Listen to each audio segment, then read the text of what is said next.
Thank you. We're going to bring in our guest now, standing by in St. Paul, Minnesota. Criminal defense attorney and former CIA agent Jack Rice is on the program with us today. Jack, good to see you. Tell me, what do you think about how the court handled this today? Was this the right way to handle this situation in your view? They have no choice. I mean, that's really our problem, right? I mean, if we look at a worldwide pandemic, I guess that's redundant, but if we look at a pandemic, that's our problem. You know, it's so strange right now because I'm getting ready for a jury trial myself in just a couple of weeks. And at the same time, I'm always thinking, what happens if my client gets it? What happens if I get it? What happens if some of the jurors get it? What happens when the jurors get summoned? Will they show up? All of these issues impact how a trial like this happens.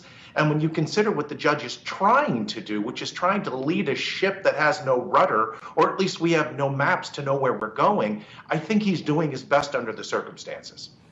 What about with Chandler Halderson here? What about the move where the defense team was not pushing hard to ask the court for a mistrial? Was that the right move by his team? Well, I think at this point, the problem is that there is so much evidence coming at him. And I understand the logic of doing that. And yet at the same time, I think the likelihood of success would have been pretty nil. And I think one of the things that's always important for the defense, we're always sort of trying to balance this issue, is a credibility question.